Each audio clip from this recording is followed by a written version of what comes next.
আসসালামু আলাইকুম। KGF dream house YouTube চ্যানেলে স্বাগত জানাচ্ছি। আমি গাজী হায়দার। আমরা আজকে সিপিভিসি মোটর ফিটিং নিয়ে কাজ করব। তো সিপিভিসি মোটর ফিটিংয়ের প্রথম ধাপে আমরা মোটরটা ফিটিং করে নেব। তো মোটর ফিটিং করার জন্য এখানে আমাদের সিপিভিসি 1 ইঞ্চি এমটিএ বলা হয় বা মেল অ্যাডাপ্টার বলা হয়। মেল অ্যাডাপ্টারটা নিব, আর এটার সাথে আমাদের লাগবে 134 বুশ। এই বুশটাকে আমরা এখানে ঢুকিয়ে দিব। তারপর এখান থেকে আমরা পাইপ দিয়ে আমাদের লাইনটা সার্কুলেট করব। সরাসরি পাওয়া যায় না, এই জন্য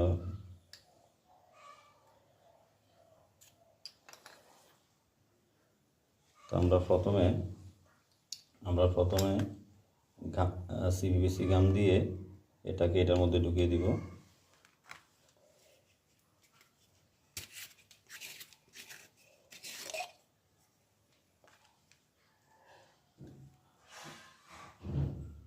সামান্য পরিমাণ আটা আমরা এটার ভিতরে দিয়ে দিব।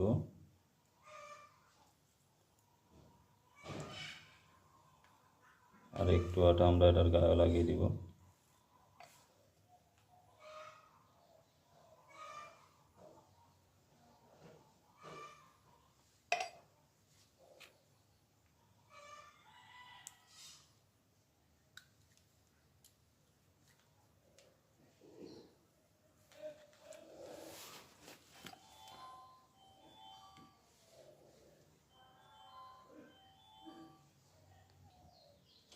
একইভাবে আমরা দ্বিতীয়টিকে এভাবে লাগিয়ে দিব।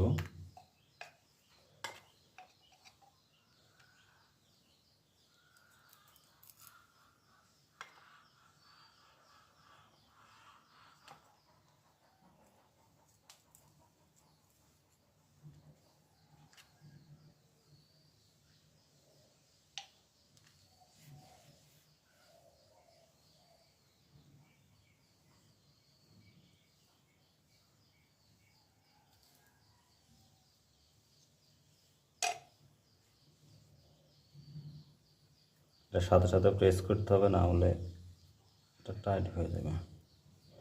শেষ, আমাদের লাগানোর কাজ শেষ। এখন আমরা পুরাতন ফিটিংগুলো খুলে ফেলব। খুলে এখানে আমরা আমি ট্যাপন লাগিয়ে নিয়েছি। আপনারা এখানে থ্রেড ট্যাপ পেঁচিয়ে টেপ লাগালে হবে। জাস্ট আমি এভাবে লাগিয়ে দিব। আর এটাকেও আমরা সেমভাবে ট্যাপন লাগাবো। ট্যাপন লাগাই আমরা এটা লাগিয়ে ফেলব।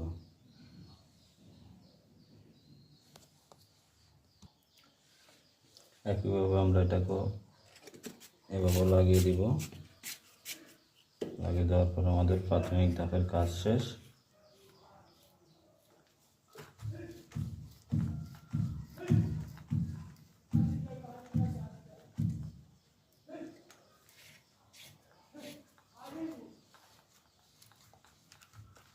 এভাবে আমরা প্রথম ধাপের কাজ শেষ করলাম। দ্বিতীয় ধাপ আমরা একটু পরে দেখব। দ্বিতীয় পর্বে আমরা মোটরের ইনপুট এবং আউটপুট লাইনটা ঠিক করব। আমরা প্রথমেই আউটপুট লাইনে শর্ট পিসটা লাগিয়ে নিচ্ছি। আউটপুট লাইনের জন্য আমরা মোটামুটি 3 ইঞ্চি পরিমাণ একটা শর্ট পিস কেটে নিয়েছি। ওইটা আমরা মোটরের সাথে আগে লাগাবো।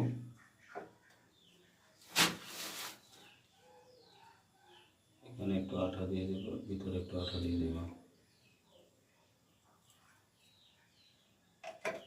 দিয়ে আমরা চাপ দিয়ে একটু ঘুরিয়ে নেব।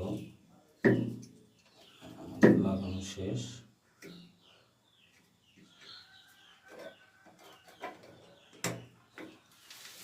এরপর আমরা এটার মধ্যে ব্যান লাগাবো। ব্যানের সাথে শর্ট পিস লাগিয়ে ইউনিয়নের সাথে কানেক্ট করব। এরপরে আমরা ইনপুট লাইনের জন্য একটি শর্ট পিস নিয়ে নিব। এটার মধ্যে আমরা ইউনিয়ন লাগাবো। আমরা প্রথমে ইনপুটটি লাগিয়ে ফেলি, ইনপুটের শর্ট পিসটি লাগিয়ে ফেলি মোটরের সাথে।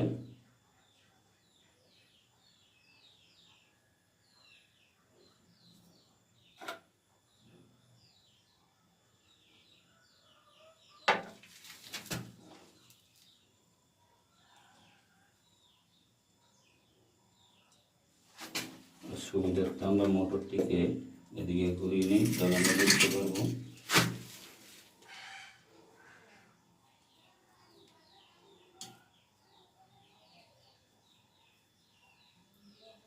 আটাটি বেশিক্ষণ রাখলে এগুলো শক্ত হয়ে যায়, তাহলে দ্রুত কাজ করার চেষ্টা করবো আমরা।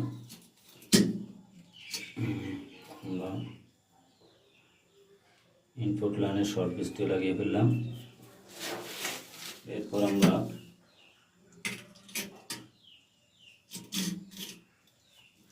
ইনপুটের সাথে ইউনিয়নের জন্য এখানে একটা ইউনিয়ন লাগিয়ে নেব। ইউনিয়নগুলো লাগার কারণ হচ্ছে, যদি কোনোদিন আমাদের মোটর কোনো সমস্যা হয় বা মোটর যদি আমাদের খুলে নিতে হয়, তাহলে শুধু আমরা ইউনিয়নের এই অংশটুকু খুলে আমরা মোটরটা নিয়ে যেতে পারবো।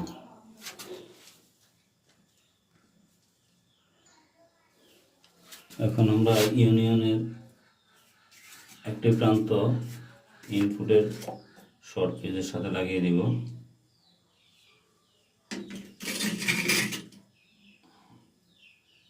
ইউনিয়নের শর্ট পেজের মধ্যে একটু আঠা দিয়ে দিলাম, এখানে একটু আঠা দিয়ে দিলাম।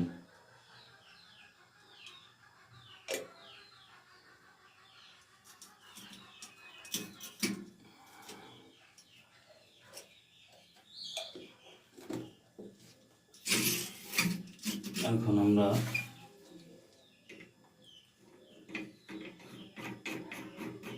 একটি ইউনিয়নের কাজ করা শেষ। ঠিক একইভাবে এখানে আমাদের ব্যান্ডটিকে লাগিয়ে এখানে একটা শর্ট ইউনিয়ন লাগাতে হবে, ইউনিয়নটা কানেক্ট করতে হবে। এখন আমরা ইনপুট লাইনের ইউনিয়নের আরেকটি প্রান্তের মধ্যে একটা শর্ট পিস লাগিয়ে সাথে ব্যান্ড লাগিয়ে আমরা মোটর আমাদের বোরিংয়ের দিকে নিয়ে যাব। আমরা এখন এটাকে আমরা আলাদা খুলে ফেলবো, এটার সাথে লাগাবো না, যদি আঠা লাগানোর সময় সমস্যা হতে পারে, এই কারণে আমরা এটা আলাদা খুলে এটা শর্ট পিস লাগাবো।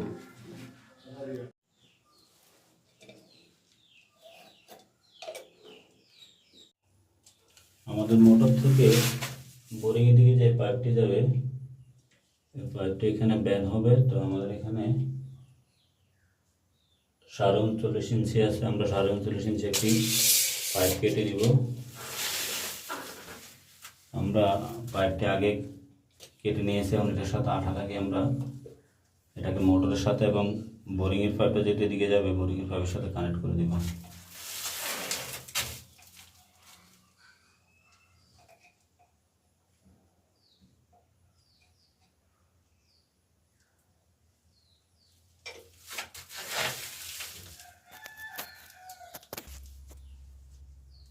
আমরা পাইপটিকে কানেক্ট করে নিচ্ছি।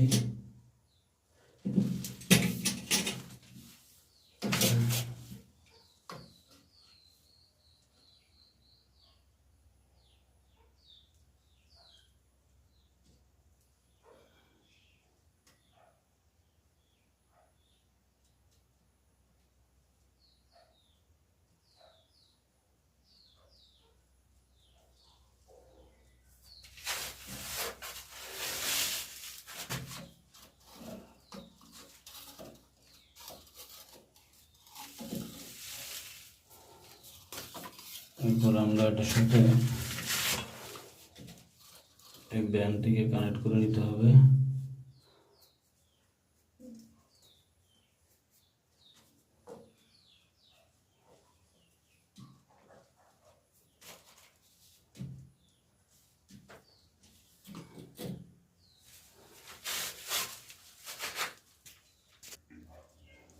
আমরা এখানে শর্ট পিসটা আঠা দিয়ে লাগিয়ে ফেলেছি, এবং এটার সাথে আমরা একটা ইউনিয়নের এক প্রান্ত জয়েন করছি, আর ইউনিয়নের আরেক প্রান্ত আমরা আউটপুটের সাথে জয়েন করছি।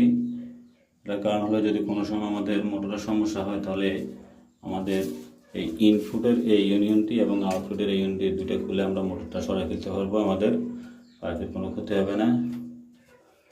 এখন আমরা ইউনিয়নটা জয়েন করে দেখি ঠিক আছে কিনা।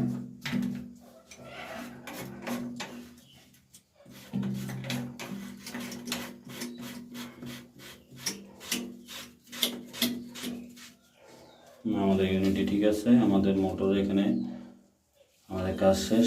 এখন আমরা আউটপুটের 5 সাথে কানেক্ট করে দিব এবং এখানে আমাদের A5টি বোরিংয়ে দিয়ে গেছে, আমরা বোরিংয়ের সাথে কানেক্ট করে দিলে আমাদের কাজ শেষ।